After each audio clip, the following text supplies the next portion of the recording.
بسم اللہ الرحمن الرحیم۔ السلام علیکم ناظرین، قومی سلامتی کی جو کمیٹی ہے اس نے ایک اعلانیہ جاری کیا ہے کہ ایک تو انہوں نے یہ کہا ہے کہ یہ بہترین موقع تھا کہ امریکہ اور نیٹو مل کے افغانستان کا حل نکال سکتے تھے۔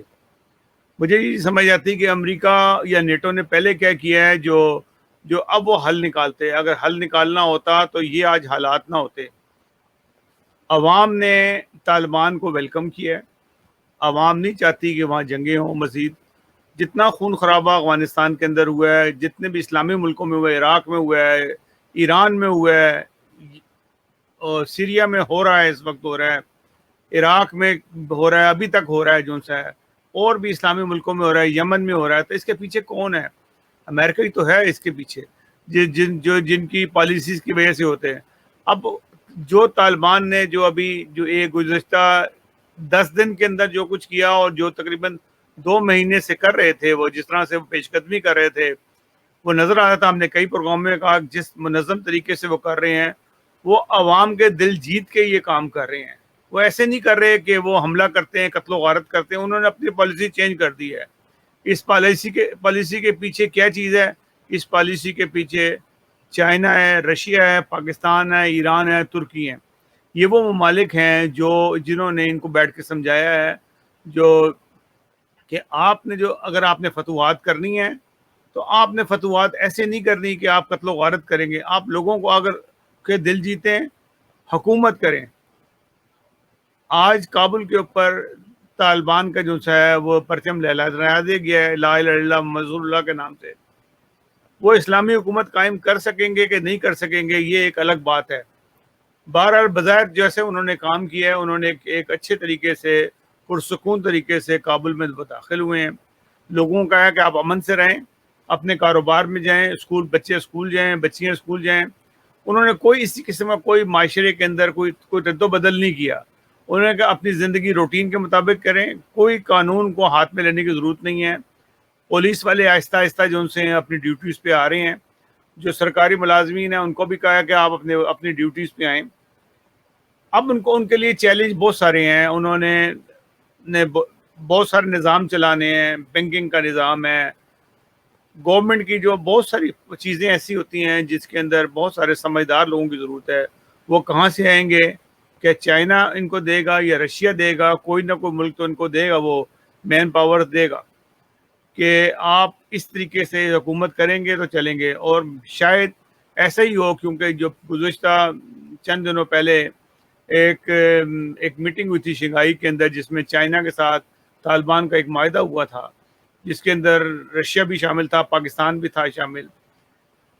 لگتا یہی ہے کہ اس میں یہی پالیسی طے ہوئی ہوگی کہ آئندہ افغانستان کی صورتحال جو سی ہے وہ کیسی ہوگی، وہ کس طریقے سے کام کرے گا۔ بظاہر نظر آتا ہے یہ ہے کہ بغیر گولی چلائے، بغیر قتل و غارت کے کابل کے اندر وہ داخل ہو گئے ہیں۔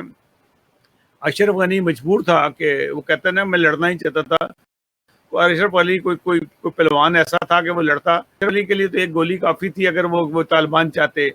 طالبان نے اس کو جانے دیا، اس کی خیر اسی میں تھی، وہ چلا گیا۔ امریکہ کو اس وقت جو سا ہے، جسے کہتے ہیں نا کہ اب اس کو سمجھ نہیں آ رہی ہے، ہاتھ ملتا رہ گیا کہ یہ میرے ہاتھ سے نکل گیا۔ اتنی محنت کی دنیا کے اندر جو سا امریکہ کے اوپر یہ بات سامنے آ رہی ہے کہ اس نے آخر قبضہ کس لیے کیا تھا طالبان سے، یہ ملک آزاد کس لیے کرایا تھا، کہ آج وہ دوبارہ زیادہ پاور سے، زیادہ عزت سے وہ افغانستان پہ قابض ہو گئے ہیں۔ اور لگتا یہ ہے کہ عوام بھی جو سی ہے اس دفعہ طالبان کو پوری طرح سے ویلکم کر رہی ہے، اور طالبان نے بھی اپنی پرانی پالیسیز پہ نظر ثانی کیا ہے کہ کوئی شخص اگر داڑھی رکھنا چاہتا ہے تو رکھے، کوئی شخص اگر نماز کے لیے مسجد نہیں جا رہا، نماز نہیں پڑھ رہا تو نہ پڑھے، یہ اس کے خدا کا معاملہ ہے۔ ہم تلقین ضرور کریں گے، تلقین کرنا بالکل جائز ہے کہ آپ کو اپنی اولاد کو بھی کہنا پڑتا ہے، اپنے دوستوں کو بھی کہنا پڑتا ہے نماز بھی پڑھے، روزہ بھی رکھیں، لیکن آپ جبرن رکھ نہیں سکتے۔ یہ شاید ان کو اگر سمجھ آ جائے یہ بات تو ہو سکتا ہے کہ اس سے معاملات طے ہو جائیں۔ جو پاکستان میں جو سی ہے نیشنل سیکورٹی کمیٹی جو سی ہے جس کا اجلاس ہوا، اس میں انہوں نے یہ اعلانیہ جاری کیا ہے کہ افغانستان جو ہے اس بات کی گارنٹی دے کہ اس کے ملک کو استعمال نہیں کیا جائے گا دوسروں کے ملکوں کے لیے. یعنی کہ ٹیررزم جو سا ہے وہ افغانستان سے لانچ نہیں ہوگا کہ وہ کبھی انڈیا کے ٹاؤٹ بن جائیں، کبھی ایران کے بن جائیں، کبھی ترکی کے، کبھی امریکہ کے، کسی کے اور دوسرے ملک میں جا کے حملہ آور ہوں. یہ کام کی وہ گارنٹی دیں گے. وہ اپنے ملک میں دیکھیں گے، ہم ان کا ساتھ دیں گے اور ان کی جس طرح سے بھی ہوگی مدد کرائیں گے. یہ پاکستان نے بالکل شور کیا ہے کہ ہم ان کا ساتھ دیں گے، لیکن اس بات کی گارنٹی ہو کہ ان کے ملک کے اندر کوئی تقریب کا ایسی سرگرمیاں نہیں ہوں گی کہ دوسرے کے ملکوں میں بدامنی ہو. پاکستان نے ابھی تک اپنے بارڈرز بند کیے ہوئے ہیں اور تاکہ وہاں کے لوگ ملک سے باہر نہ نکلیں اور وہیں پہ رہیں، کیونکہ وہاں پہ ایسا کوئی خون خرابہ نہیں ہو رہا کہ وہ مہاجرین بن کے پاکستان میں داخل ہو جائیں اور 20-25 سال 30 سال جو سے پاکستان میں بیٹھے رہیں اور پاکستان کے اندر جو کرائم بڑھے وہ بڑھتے چلے گئے.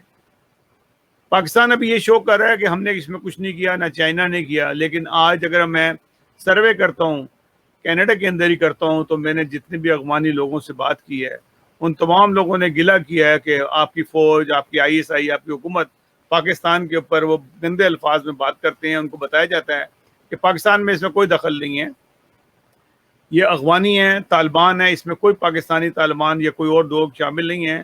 یہ ان کی اپنی حکومت ملک ہے، اپنے ملک کی آزادی کے لیے وہ لڑ رہے ہیں اور ہماری ہمدردیاں ضرور ان کے ساتھ ہوں گی جو لوگ آزادی کے لیے لڑتے ہیں اور رائٹ سائڈ پہ جاتے ہیں، تو اس کے لیے ہمدردی ضرور ہوتی ہے.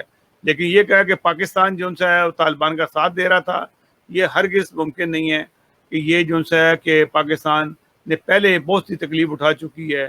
1 لاکھ سے زیادہ لوگ جو سے ہیں اس میں فوجی اور سویلین جو سے ہیں وہ ہلاک ہو چکے ہیں، شہادتیں حاصل کر چکے ہیں اور آج بھی ہم اس کا خمیازہ بھگت رہے ہیں. ہمارے ملک کے اندر جو مذہبی تعصب پھیلا اس کو ہوا دینے میں یہ چیزیں بھی بہت ساری شامل ہوئیں. پہلے تو خیر پاکستان نے خود ہی یہ چیزیں پیدا کی تھیں اور ابھی بھی کر رہا ہے، لیکن اس سے اور بڑا اس کو بڑھاوا ملا. اور اگر تو یہ طالبان وہ نظام لے کے آئے جو اصل میں ریاست مدینہ کا نظام تھا کہ تمام لوگوں کو آزادی ہو، اپنے مذہب کی وہ پرچار کریں، غیر مسلم بھی وہاں پہ رہیں، مسلم بھی وہاں رہیں، جس کا دل چاہتا ہے وہ جہاں جانا چاہے جائے. جیسے کہ 11 ستمبر کی تقریب میں 11 اگست کی تقریب میں قائد اعظم نے فرمایا تھا کہ آپ کا دل چاہے آپ مندر جائیں، مسجد جائیں، گردوارے جائیں، یہ آپ کا ذاتی مسئلہ ہے، اس کا حکومت سے کوئی لین دین نہیں ہے. تو اگر اس کی بنا کے اوپر یہ چلیں تو شاید افغانستان دوبارہ سے سر اٹھائے. لیکن جو کھچڑی پکڑی ہے اس وقت وہ بڑی شدید پکڑی ہے کہ اس میں بہت سارے حکمت یار افغانستان میں موجود ہیں، عبداللہ موجود ہیں، حامد کرزئی وہاں موجود ہیں اور بہت سارے لیڈر ایسے موجود ہیں جو مختلف مخالف فکر کے ہیں، مختلف قوموں سے ہیں. وہ اپنی کھچڑی ضرور بنائیں گے اور کھچڑی میں پھر کیا ہوتا ہے کہ کوئی بھی چیز جو سی سامنے نہیں رہتی ہے، پھر وہی فساد، وہی بربریت سامنے آتی ہے جس کا بہت زیادہ خطرہ ہے. 4 دن سکون سے گزریں گے لیکن اس کے بعد وہی کچھ ہونے والا ہے جو اس سے پہلے ہوتا رہا ہے. ناظرین، اگلے پروگرام تک کے لیے اجازت دیجیے گا. اللہ حافظ. ناصر، ہمارا پروگرام آپ کو پسند ہے ہمارے چینل کو سبسکرائب ضرور کیجیے گا. اللہ حافظ ناصر.